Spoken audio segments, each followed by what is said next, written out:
Success! Ano ba ang success sa iyo? Material na bagay? Pera? Kotse? Bahay? Engranding bakasyon? Trip sa ibang bansa? Tenan at pag-usapan ng isang bagay na makaka-relate ang lahat. Success! Paano nga ba maging successful sa lahat ng larangan ng buhay? Samahan niyo kami tuwing Sabado at mag-usap tayo sa Success TV! Ang bagong negosyo. Saan mang bahagi o aspeto ka na ng buhay ngayon? Tenan at manood ng Success TV! Ang bagong negosyo sa RH TV. And welcome ulit sa ating programa. Isang magandang Saturday na naman. Ako, Sir John, Saturday na naman. Sabado na naman. At least magkasama na naman tayo, Cheska. Medyo na-miss yata kita ng isang linggo. Oo nga. Na-miss mo ako na isang linggo. Kumusta naman yung isang linggo mo, Sir Ay, John? nako, napakaganda. Sobrang daming magandang nangyayari sa buhay ko. Alam ko rin naman sa'yo rin eh. Siyempre! Diba? Now, sige. Ngayong araw na to, gagawin natin na meron tayong special guest na isa uling book author. At napakaganda nung magiging topic na pag-uusapan, no? Parang pagiging milyonaryo, at the same time, pagiging malapit sa Diyos. Wow! So, napaka-perfect nitong ating topic. Mamaya lang ipapakilala natin siya. Tama. So, gusto natin makita kung kaya bang pagsabayin yung dalawang yun, no? Oo nga, issue kasi yan, Sir John, na sinasabi nila, parang hindi ka pwedeng mamangka sa dalawang ilog. Parang ganun yan, ano? So, sasagutin niya mamaya yung ating mga thoughts and ideas pagdating dyan sa bagay na yan. Kaya, wini-welcome namin kayo lahat. Ito po ang Success TV, ang bagong negosyo. Kasama niyo po ulit, Cheska San Diego. At ito ang Sir John Calum ninyo. Nakakatawa, no? Nga pala, last episode, kwinentohan mo ako ng kwinentohan tungkol sa seminar ko sa SMX. Ang dami mong tanong. Nakalimutan ko na i-check yung iyong assignment. Oo nga. Akala mo makakaligtas alam ko ka. So, ilan na?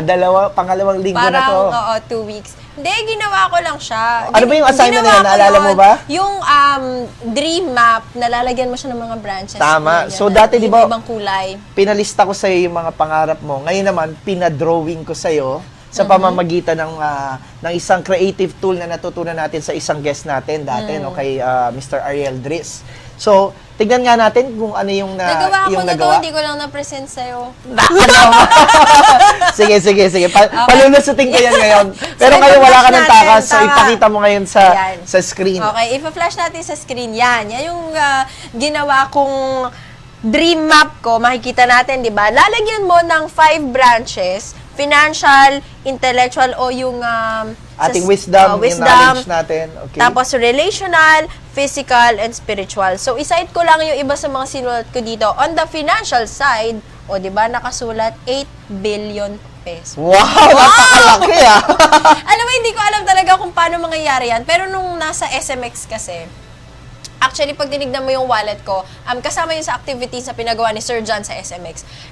Gumawa ka ng calling card mo, or kung wala kang calling card, small piece of paper, lagyan mo, I am lovingly and willingly attracting Tapos lalagyan mo ganyang yung... amount by year ganito. So ako nilagay ko, hindi ko alam kung saan ko kukunin yung 8 billion pesos by 2030. So meron pa akong 20 years. Wow, ayos yan. 8 billion. So isa yan sa mga financial goals mo. Ano pa Yan. yung mga yung nilagay doon sa iyong dream map?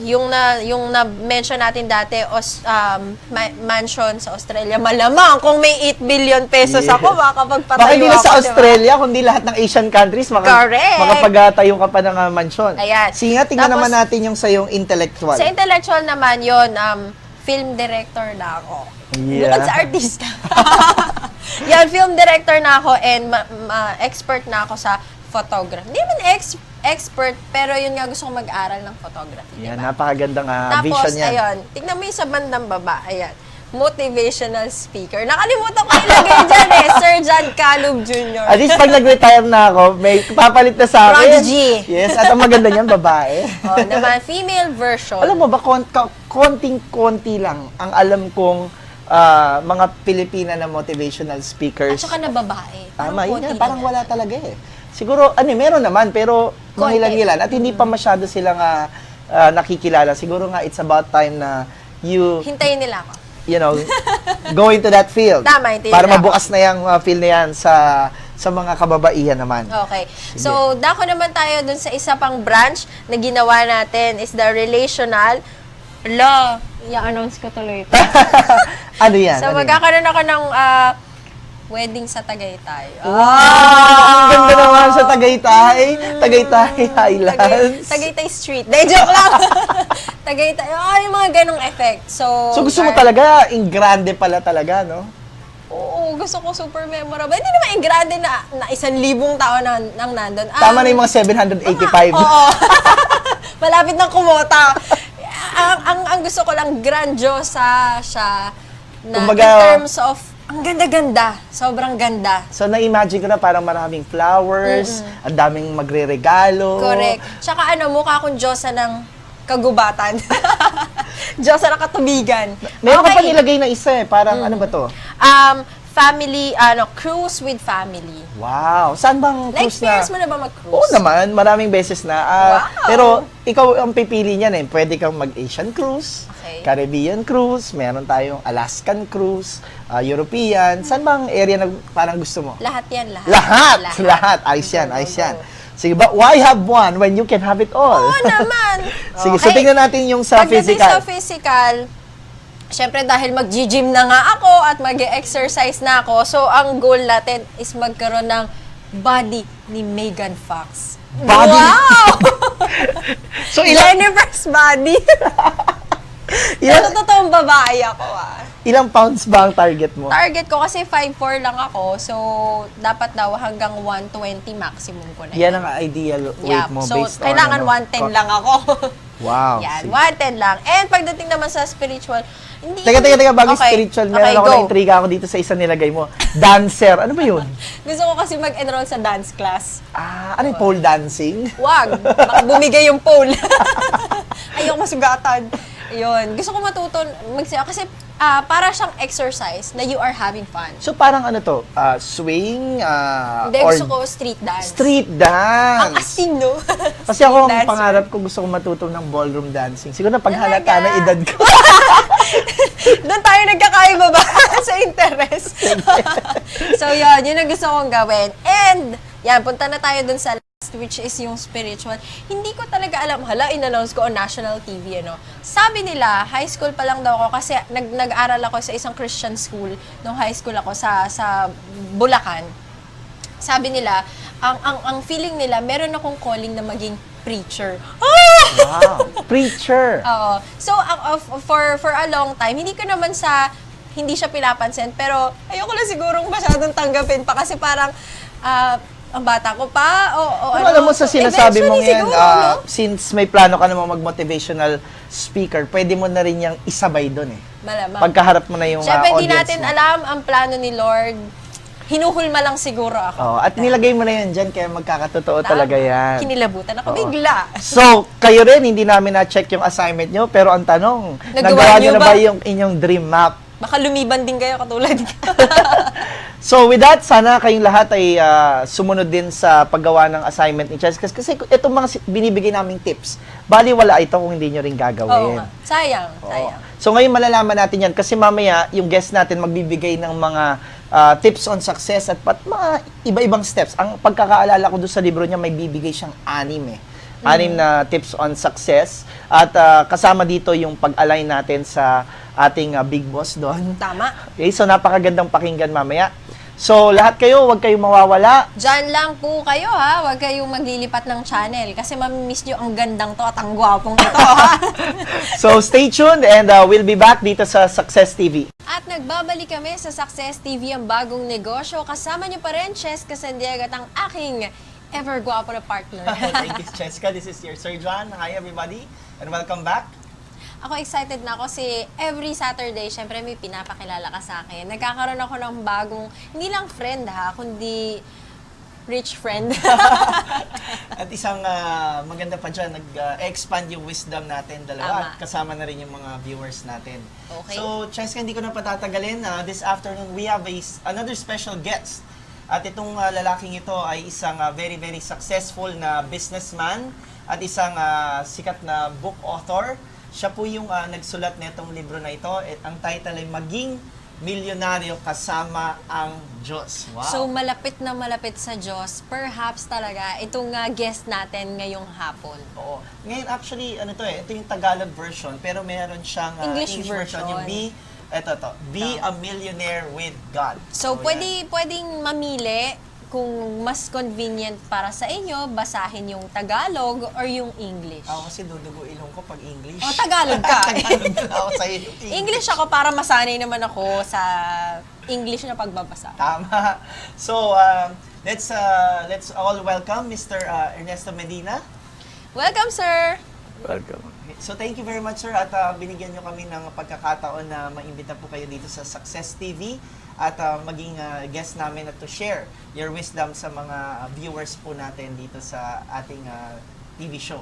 So, let's get the ball rolling, Cheska. Would you like to start by asking Questions. Sir Ernesto kung ano ba yung mga tanong mo tungkol sa kanyang libro? Sige. Si sir kasi, no, sabi ko nga necktie pa lang mayaman na. Sir, ang question ko, as a person, kayo po ba, sang province kayo, sir? Tiga Taytay Rizal ako. Bago ang lahat, ibig kong ipahayag din sa inyong isang malaking karangalan na kayo maging panauhin ninyo rito sa inyong Success TV program. Yes, welcome. You're welcome, sir. You're so welcome. Just feel at home. Casual lang kami dito, sir, kahit naka-formal kayo. Sabi nga, chill. Chill lang, chill. So, sir, siguro we can, ano yung tanong mo, Cheska, sa kanya? Ang tanong ko kay sir, kayo po ba ay talagang experienced o professional book author na talaga? Hindi. Ang katunayan ni ito lang ang kaisa-isa kong librong naisulat dahil sapagkat maraming mali ang paniwala na maraming mga taong naniniwalang hindi dapat sila yumaman at dapat sila manatiling mahirap. Kumot ako'y naggaling sa mahirap na pamilya at ako'y mahirap nung araw at ako'y nagsikap sa aking sarili. Lahat ng tao ay mayroong kakayahan na binigay ang Diyos para maging yumaman, maging mayaman. Lumapat kung kayo ay dadalo sa mga seminar ni John Calhoun. Nag-plugging na agad si sir, no? Hindi, fantastic yung kanya Tama, yung mga tama seminar. na. Na-inspire ako doon sa kanyang mga seminar, yung mga money magnet, saka yung Attracting wealth. attracting wealth. Pero before your seminar, naka-attract na ako ng konting wealth. Wow! At yun yung i-share ni sir sa atin, ano? So, itong mga experiences niyo, sir, parang nilagay niyo po dito sa libro ninyo. Tama po ba? Yeah. Yung mga experience ko, ang nailagay ko dyan. At ibig kong magkaroon ng batayan na ikalat ko kung ano ang natutuhunan ko sa pagbabasa ng Biblia sa lahat ng mga taong dapat makaalam ng mga salita ng Diyos. That's very, very inspiring. So, medyo pupunta tayo dun sa isang circle ng success, no? Yung spiritual. On the spiritual Tapos, side. isasabay natin dun sa isa pang circle yung ating financial. Okay. Sabi Yeah. dito sa book ni Sir, Be a Millionaire with God. Sir, bago nyo ba naisulat itong book na to, masasabi nyo ba na kayo ay church person? Kayo ay a religious person? At dati ba, milyonaryo na kayo? Hindi, ang katunayan nung araw hindi ako naniniwala sa Diyos Dahil sa hirap na aking mga magulang, hindi kami makapagsimba, hindi ako nadadala sa simbahan. Ngunit ako pinanganak na Katoliko at bininyagan ako bilang Katoliko. Dahil lahat nung medyo gagraduate kami sa elementary, wala kaming pambayad sa high school at sa college. Kaya yung co-author ko si Jose Loyola, kapwa kami nagbalak na maging pare. Wow. Dahil ang pare, walang gastos sa pag-aaral Scholar kasi. Pero pinaghiwalay ang aming kapalaran ng tadhana. Ako naging empleyado, naging NBI agent, then eventually naging businessman. Inumang co-author ko, nagpurso ng kanyang theology, naging Masters of Theology and Doctorate of Ministry sa Oral Roberts University sa Oklahoma. Kaya bawat binanggit namin doon sa libro ng mga paraan kung paano mananalig sa salita ng Diyos, kung paano tututok sa mga talinong ibinigay ng Diyos, sundin lang nila yon, sila'y yayaman sa buhay. Siguro magandang puntahan natin yung unang punto ni Sir kanina may nasabi po kayo, sir, dun sa atin na parang karamihan ng Pilipino, ang tingin kasi nila parang nandito sila para, maghirap at dahil sa paghihirap nila, parang nagiging malapit sila sa Oo, Diyos. lalo na pag taong simbahan ka. Feeling ko lang, lalo na pag active ka sa ministry mo sa simbahan, na dapat hindi ka kakitaan ng masyadong maalwan yung buhay kasi parang hindi yun kasama sa pagsasakripisyo mo para sa Diyos. So, parang maling, sa tingin nyo po, sa opinion nyo, at yung sa sinasabi nyo sa libro nyo, parang ito po ba ay kabaliktaran ng tingin nyo pinangako ng Diyos para sa ating lahat? Para sabihin ko sa iyo, John, Cheska, yun ang dahilan kung bakit ako sumulat ng libro. Upang baliin yung mga maling paniwala ng maraming Pilipino. Sapagkat ang Diyos ay nilalang ang lahat ng bagay dito para sa kanyang mga anak. At tayo itinuturing na anak ng Diyos. At meron akong PowerPoints na binigay sa iyo para patunayan na ang lahat ng mga bagay dito sa mundo ay inilaan ng Diyos sa kanyang mga anak. Sapagkat tayo ay binilang na anak ng Diyos sa Biblia at sa lahat ng mga kasulatan. At bilang anak, walang ama, kung ama natin ang Diyos Ama, ang gustong makikitang naghihikahos o kaya naghihirap yung kanyang anak. Kaya lahat ng mga bagay dito na ginawa ng Diyos ay para sa kanyang mga anak. At tayong mga anak, kapag tayo sumunod sa Diyos at tayo ay nagsikap sa ating sarili, siguradong yayaman tayo. Wow, that's very, very, very powerful, sir, yung sinabi po ninyo, no? Sige, sir, habang nagsasalita po kayo, siguro maganda niyan, sir, isasabay namin yung Yo. inyong... Ipa-flash namin yung verses. Verses and at the same time yung inyong slides para pwede nating pag-usapan na isa-isa Sige. kung ano yung mga punto na nakabilang sa inyong libro. At so, let's begin, sir. Can you siguro expound dun sa mga key points na na-discuss nyo one by one dito sa libro? Meron po ba kayong parang steps na sinasabi dito or mga prinsipyo ng pagyaman at the same time, habang yumayaman ka, sabay kang nagiging Mapapalapit sa Panginoon. lumalapit sa Diyos? Diyan sa librong yan ay pinakita ko at pinakita namin na dalawang paraan para ikay maging mayaman sa mundo. Yung kasama ng Diyos at yung hindi kasama ng Diyos. Doon sa kasama ng Diyos, meron kang katahimikan, meron kang walang hanggang kaligayahan sa buhay, at meron kang pagmamahal sa Diyos at sa kapwa mo tao, at handa kang mag-abuloy sa simbahan. Yung po namang yumaman na hindi kasama ng Diyos, pangkaraniwan, ito ang mga ganid at walang kasiyahan sa sarili, ibig magkamal ng salapi, ayaw mag-abuloy sa mga taong naghihirap sa kanyang simbahan. Ito ang mga taong hindi mapagkakatulog at laging bagabag na maraming suliranin ng kanilang sarili. Kaya diyan ipinakikita namin, kinakailangan maging mayaman kang sumasampalataya sa Diyos para magkaroon ka ng kasiyahan at katahimikan sa buhay. Doon sa slide na pinakita ko sa iyo, merong formula of success. May formula po Ayan, yung so success. ipa-flash natin kung ano ba yung parang Ang mathematics. religion, one aspect laan. Ang Diyos, one aspect laan. Pero another aspect, yung effort mo to attain success. Yung magbibigay sa iyo ng income, lalo na yung binabanggit mo sa seminar mo, passive income.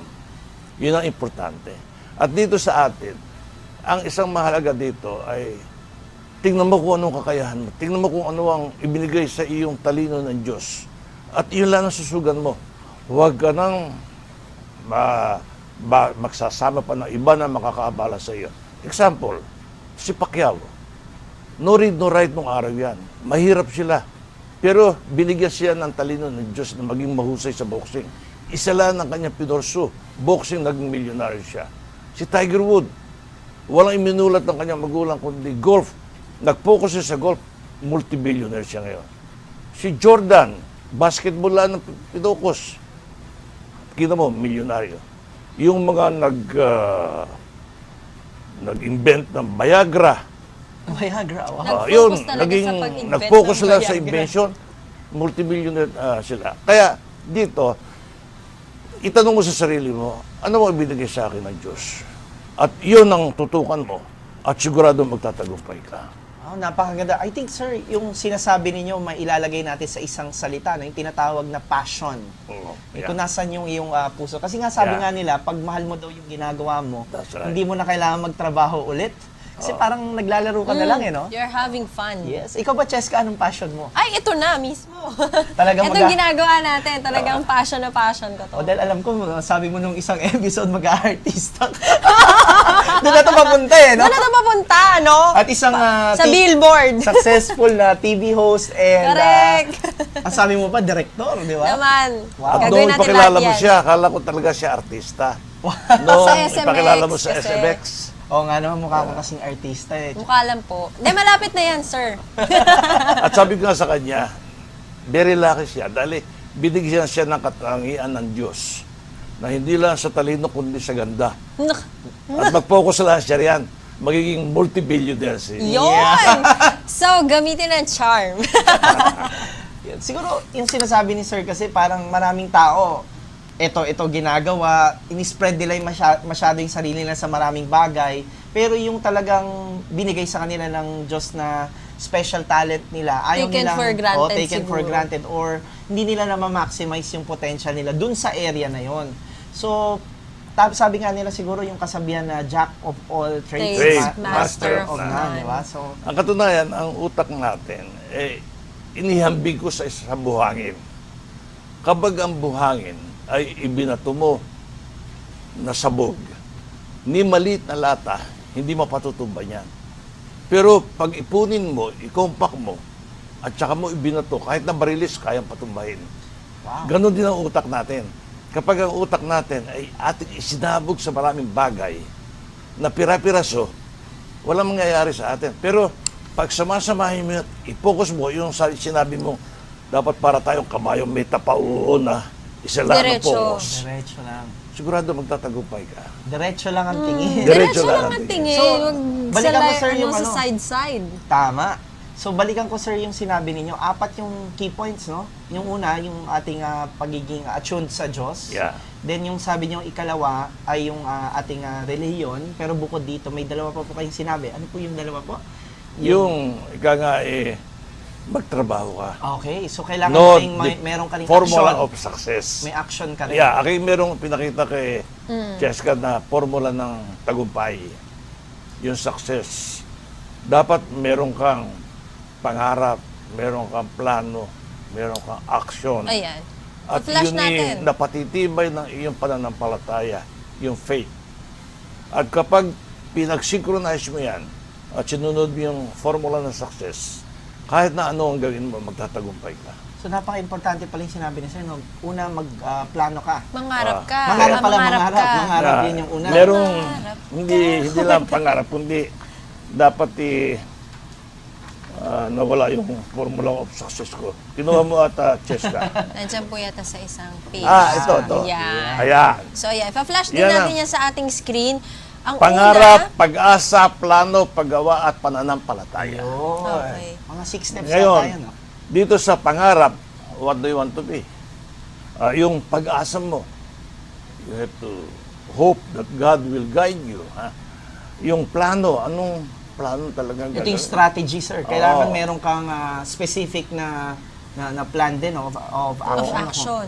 Example laan, yung kay Pacquiao, ang plano niya para siya maging mahusay na boksingero, by the items at detail dyan. At wala siyang distraction. Maging asawa niya, hindi pwede siya maistorbo kapag siya nagtitraining. At ginawa niya. Kaya pagdating niya sa ring, perfect ang kanyang performance.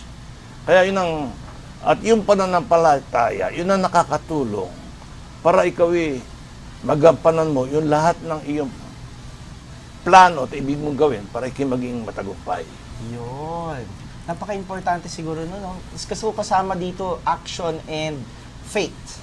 Yun yung sinasabi At ni saka Sir. yung mga binanggit ni Sir na, yan, yung mga ingredients o yung mga sa formula na yan, simple actually, Sir Oh, John. napakadaling tandaan eh. Pero Alam na natin yan eh. siguro nga yung nagiging problema minsan sa sobrang pagkaalam natin, kailangan tayo mapaalalahanan na tayo Focus lang. mag-align dito sa mga steps na to. Kasi maraming tao, katulad ng sinabi niyong aksyon, maraming tao nangangarap pero akala nila pag nangarap sila, parang uulan na lang ng salapi sa tabi nila or sa kwarto nila. Pero nakakalimutan ng karamihan, may tinatawag tayong inspired action.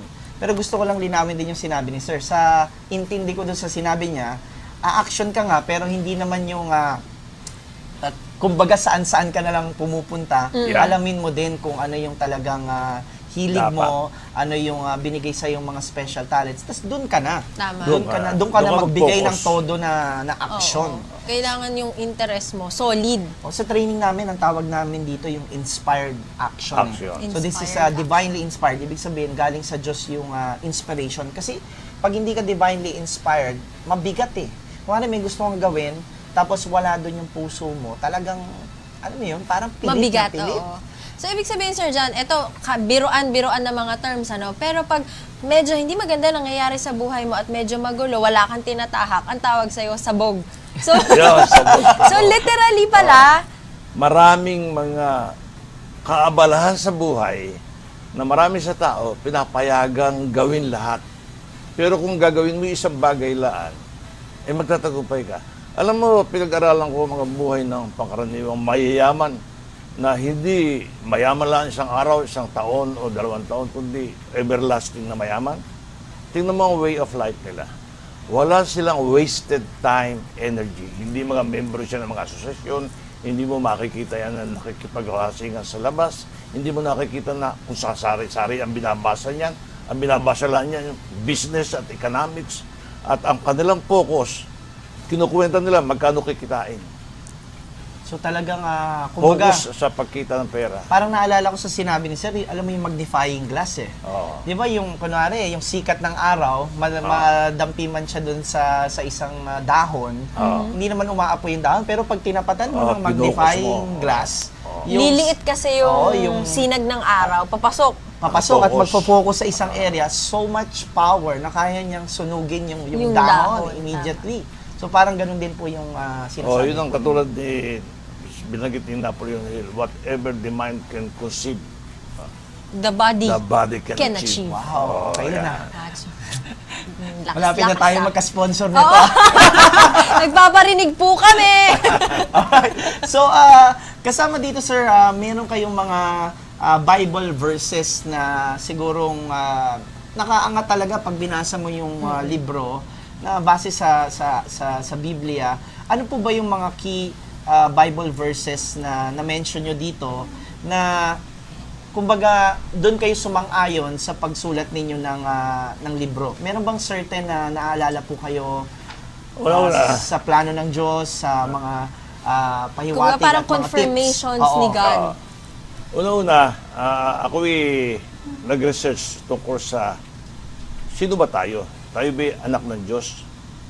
Ngayon, nakita ko na sa Mateo chapter 6 verses 5, sinasabi ni Jesus, nung turuan tayong manalangin, ganituan yung panalangin, Ama namin, sumasalangit ka. Hindi sinabing, Ama mo, Ama niya, o Ama nino, kundi Ama natin lahat eh. At doon kay San Juan, sa Juan 1:12, sinabi ni Juan, sa pagtanggap kay Kristo, tayo ay pinagkalooban ng karapatang maging anak ng Diyos. At sa sinabi naman ni Pablo sa mga taga-Galacia, dahil sa pananampalataya kay Jesucristo, kayong lahat ay anak ng Diyos. At doon sa sinabi ni San Pablo sa Roma, yamang mga anak, tayo yung mga tagapagmana ng Diyos at kasama ang tagapagmana ni Kristo sa lahat ng kayamanan ng Diyos na kanyang ginawa rito sa lupa. Ang lahat na binigay ng Diyos kay Kristo ay atin din. Ang lahat ng nilikha ng Diyos sa mundo ay ukol sa kaginawahan ng kanyang mga anak. At walang ama na nasisiyang makita ang kanyang anak ay naghihirap o naghihikaos. Tama. Kaya dapat maniwala tayong isinabog ang kayamanan dito sa mundo upang angkinin natin. Ngayon, maraming nagtatanong, bakit mayroong mga panalangin na hindi, ang isa pa palang paraan na ibig kong paliwanag dito, yung ano ba ang tamang panalangin?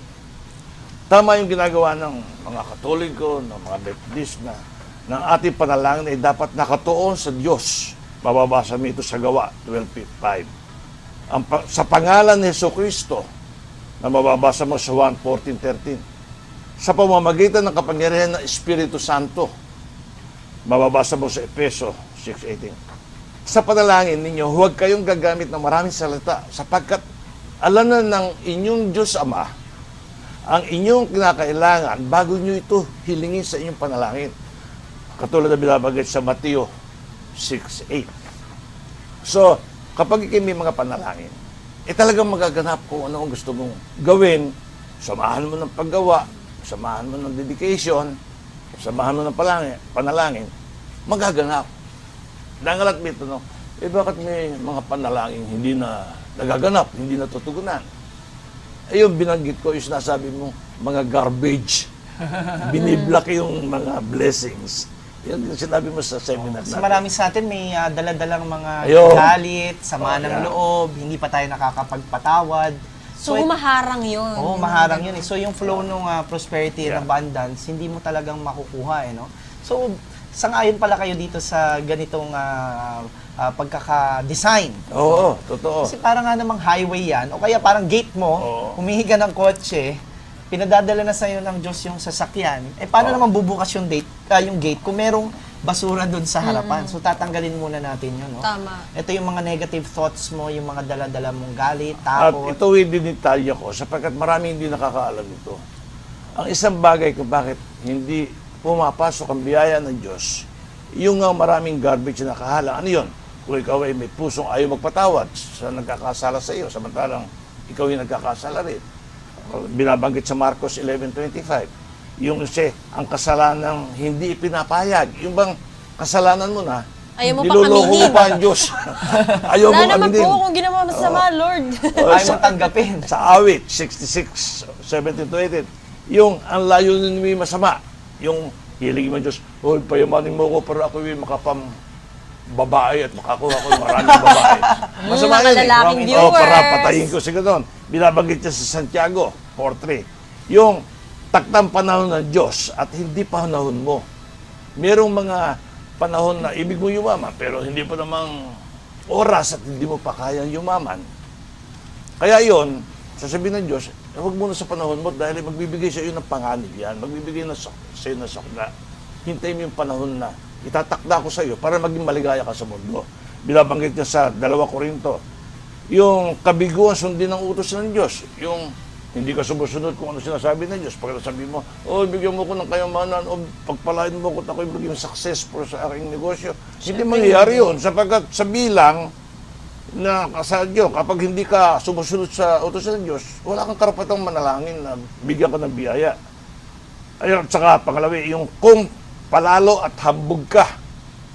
But anyway, mahaba kasi. Ayaw ko magpatuloy. Saan po ba, siguro ako lang sa isip ko lang, Okay. Cheska, ewan ko kung ito rin yung parang naiisip mo, parang saan po ba nagkakaroon ng wrong interpretation? Bakit ba para halos karamihan? Naniniwala na pag mayaman ka, hindi ka makakarating ng langit. At Oo. saka malayo ka sa Diyos. Pag Saan po ba nangyari yun? Parang interpretasyon kasi. Ganun po ba? Dahil kasi, ang Biblia, napakalawak. Ang tinutukoy na ibig sabihin. At maging sa mga parables, sa mga hiwaga na sinabi ni Kristo at na sinabi ng mga apostoles, yung bang yung makaintindi at may utak makaintindi, yung walang utak hindi makaintindi. At saka yung kahinaan ng tao na pinili natin na magkaroon tayo ng free will. Hindi natin sinunod ang Diyos. Kaya binigyan tayo ng kakayahan ng Diyos na magkaroon ng free will, bahala ka sa interpretation mo. At meron namang mga relihiyon na ini-interpret yung Biblia ayon sa paraan kung paano sila kikita ng maraming pera. Nako. Nako. Maraming mga relihiyon na ganyan. Merong mga hindi nagtatapat. Ha? Kaya ayoko lang bumanggit dito, pero pinag-aralan ko yan. Kaya kanya-kanyang interpretation. Ngayon, kung sasabihin mo sa akin, alin ang pinaka mahusay na relihiyon? Hindi ko alam. So, Sino parang mapupunta nasa- sa langit? Hindi ko alam. Dahil Nasa ang tao dami pa rin.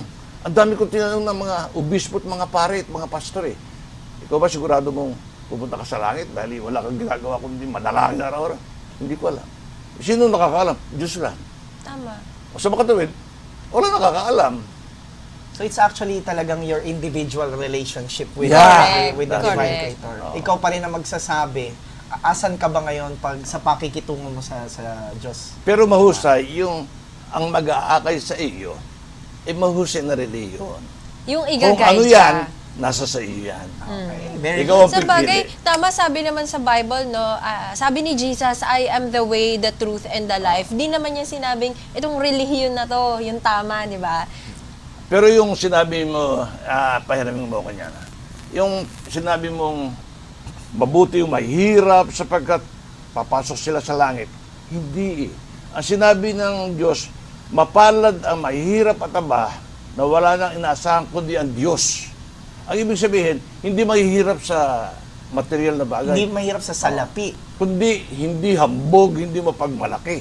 Ito yung mababasa nila sa Marcos chapter 5. So that's another misinterpretation. Oo, ulit. yun ang isa sa mga dahilan kung bakit isidulat kito para linawin itong mga maling paniwalang ito. Kaya itong Marcos 5 and 3, yun, mababasa nila yan para patunayan na hindi inibig ng Diyos ang maging mahirap para makapasok sa langit. Okay. Kung minsan nga, yung bilang mahirap, ang hindi ka makakapasok sa langit. Bakit? Sigurado mapipilitan kang magnakaw kung wala kang gastos sa pagpapagamot ng mga nagkasakit mong anak. Wala kang magastos sa pagpapaaral ng iyong mga anak. Wala kang nagawa ng bahay at naroon ka sa So, eventually, maluluko ka. Lalong magkakasala sila. Lalong hindi papasok siya sa langit.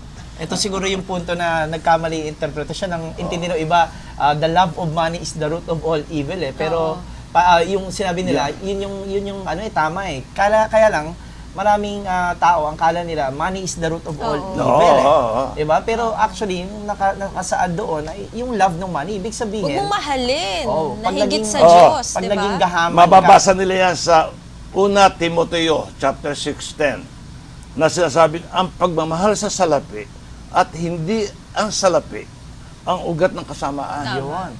Kaya nga kami, pagmamahal. dinagdagan pa namin yan sa seminar namin. Lagi ko sinasabi, the lack of money is the root Totoo. of all Pwede, evil. di ba? Oo. Tama naman din Ang yun. kawalan ng pera ay sinabi mo, nag-uudyok sa mga tao, magnakaw, maggacho, magkidnapping for ransom, magsuhol, Kumakapit sa patalim, di ba? pumatay ng tao para lang Makakuha ng makakuha. salapi. salapi. Tsaka nga naman, Cheska, paano ka nga naman gagawa ng gawaing spiritual katulad ng, for example, pagbibigay sa charity, Yeah. kung ikaw mismo charity ka rin. Oh, Wala akong Dapat ka pera. ring tulungan, di ba? So hindi mo magagampanan yung Totoo, yung mga So, sir, responsibilidad. Ayan, itong libro na to ang sasagot sa lahat ng tanong natin na kasi mali talaga yung interpretasyon natin na pag close, you cannot be close to money and close to God. Mali yun. Mali yun. Mali yun. So dito po natin lahat mababasa, sabi nga, baluktutin natin o ituwid natin yung binaluktot na isipan natin sa topic po ng pagiging malapit sa Diyos at pag-enjoy naman din ng wealth dito sa mundo. So sir, Okay? pwede niyo ba kaming bigyan ng idea, yung mga nanonood sa atin ngayon, if they wanted to read your book, Saan po siya or mabibili? maaaring baka one of these days gusto rin nila magpa-autograph sa inyo, Oo. tulad ng gagawin namin bago Ipapa-contest tayo po ba natin doon? Paano po sila makakakuha Pwede ng niya kopya ng... akong tawagan sa akin cellphone. Yan yung nakasulat niya. 0917-805-3371. 805-3377. 0917-805-3371. Nakukontak din ako sa telepono 531-0204, 531-0204. At itong dalawang librong ito, naka-display at ibinebenta yan sa lahat ng outlet ng National Bookstores. Wow. From Apari to Hulo. At gayon din sa Power Books. So sa Power Books at saka sa National Bookstore. Napaka-accessible naman pala sa hindi naman pala mabibili yan. mahirap hanapin. Pero pag sa Metro Manila, at ang tinawagan ni yung telepono ko, landline ko 531-0204 o kaya yung aking cellphone na 0917-805-3371. Free delivery. Wow! Free May delivery autograph, within sir? Metro Manila. Within May Metro Oo, autograph. basta sabihin lang nyo yung autograph ko. Wow! Pero dapat banggitin ang pangalan sapagkat kung halimbawa si John ang gusto magpa-autograph, baka malagay kay Cheska. Cheska. Mali! At maganda yan, ilagay nyo, nalaman po namin ito sa Success TV. Oo, sa tama, Success TV, tama, tama. tama. Oo, para at least alam natin na nakatulong May tayo feedback, oo. sa mga viewers natin para ma-share itong good news na ito. Yeah. Ako, sir, I'm so blessed at ako actually, Cheska, may hindi ka alam eh. Binigyan na ako ni sir. Ay, in naku! advance sa kopya. So, siguro ang maganda niyan, since dalawa itong kopya ng libro. Sir, ito yung naging nagpapakit na, sir. Hindi ko kay Cheska isa. Oo. Okay, So, yay! habang nandito si sir, during the break, siguro maganda niyan, ipa-autograph mo na Tama. yung kopya mo. Para hindi na magkamali ng pangalan, baka dyan yung mailagay sa At saka akin. yung mga asosasyon na gustong mag-donate ako ng libro, yung mga golf association, yung may tournament, nag-donate Pwede ako pong dyan. kumontak dun sa mga binigay kumontak niyo kayo pong at, number. Okay? Kung mga 5-10 libro, libre na yon. Huwag namang mga 100 dahil malulugay Okay. ko sa printing. Okay. Sige, so, Cheska, Pasalamatan na natin si Sir, ano? Maraming salamat, Sir, at shinare niyo po sa amin itong knowledge na to na maging close sa Panginoon at maging close din sa pera. Ibig kong humingi na pabanhin na yung aking co-author na si Pastor Celoyola hindi nakarating dahil out of town siya. siguro, sir, gagawa tayo ng sequel. Yeah. Oo, tama-tama. One of these days, pag available na siya, baka pwede rin natin siyang maimbita. Kakasabi ko Maimbita. siya. Para makakuha naman tayo ng perspektibo mula sa isang tao na kabilang talaga sa simbahan. simbahan. Na walang ginagawa kundi yun. Opo. Eh ako, Kasi marami yun ang pa. focus talaga naman niya. Yun. Okay. So, with that, viewers, we'd like to invite you to stay with us at mayroon pa kasi akong ibibigay sa iyo. Ayan. Just katulad ng dati. Ayun, so may mga ritual kasi kami nito bago magtapos yung show. So wag po kayong aalis, magbabalik po ang Success TV. Ito ang bagong negosyo. At nagbabalik tayo sa Success TV, ang bagong negosyo. Pero sad na naman kasi oras na naman para magpaalam, Sir John. Sad na happy, ano? Oo. Kasi hindi tayo nasasad, eh. Di ba? Hindi, Lagi- saya-saya lagi nga tayo- natin dito. yung sad natin, lagi tayo nakasmile, eh, Oo, no? ang sad talaga. Oo, pero hindi, wag ka na dapat talagang malungkot Malungkot. forever. Kasi katulad nga ng nangyayari, every episode natin, lagi kang may special gift dahil special itong aking beauty queen and actress in the making na partner. Talaga naman. Talaga naman. Okay, so hindi na ako magtatagal. Ito yung regalo mo ngayon, Cheska, na susuotin mo sa susunod na episode natin. Okay, so papalitan ko na tong, thoughts become things. Yes. Okay. So, ito na yung bago mong shirt. Okay? Nakalagay, I am unstoppable. Oo naman! Ibig sabihin, Unstoppable. walang makakapagpigil sa Walang pagyaman mo. makakapigil sa akin! Ito yung special na custom Thank you. made na shirt para sa'yo, courtesy of Genius Creations Accessories. Ayan, Yan. sponsor natin ang shirt. Thank you po. Thank you! Okay. So, I am unstoppable. Yan. Ito na yung t-shirt ko next episode. Alam mo, pag ito suot ko, parang feeling ko, lahat ng plano ko magkakatotoo. Walang makakaharang sa akin. Kaya napakaganda eh. Nothing can stop me. So, para dun sa mga gustong mag-attend ng seminars ng John Calub Training, all you have to do is log on to www.johncalubtraining.com and makikita nyo doon yung mga schedules ng ating mga upcoming na events and seminars. At syempre kasama natin dyan yung coverage din ng Success TV during the event. At of course, makikita kita doon, Cheska. Yan. At eventually, mag-feature din tayo yung mga expo, yung mga ganyan, Yan. franchise expo. Yan, i-scoop tayo doon sa mga lugar na merong mga ganyan para magkaroon naman kayo ng idea, uy, okay doon na. At pwede nyo ring mapuntahan kung free kayo. Tama. So, starting in the coming weeks, no, siguro, gagawin natin, hindi na tayo makakonfine dito sa ating table. Tama! Magsisimula na kaming lumabas! Kasi kailangan wala kaming hindrance. Because nothing can stop us. Yes, we are unstoppable. We are unstoppable. Promise. So, huwag kalimutan na next Saturday ulit, 1 to 2 p.m. Ito po ang Sir John Calub ninyo. Kasama Ayan. ko. Si Ate Cheska. Pero bago yan, magpasalamat ka muna sa mga sponsors mo. Oo nga pala. Nais kong pasalamatan una yung Harmonious Life Trading, yung Total Body Dentistry para sa aking teeth. Wow! And of course, nais ko rin pasalamatan yung Genius Creations Accessories sa paggagawa ng ating mga mga shirts and yung mga iba pa nating mga materials na ginagamit natin dito sa ating Ayan. TV show. Ako naman, magpapasalamat sa Diana Stalder para ma-achieve ko na yung Megan Fox na katawan. Diana Stalder, Tita Dina, thank you po. At sa aking makeup provider, ang Mary Kay Cosmetics, maraming salamat po. Okay, so I'll see you again dito lang po sa Success TV. Lagi po kayong manonood nito para lalo kayong yumaman. Again, this is John Calum. Cheska San Diego, and we We say say yes to success!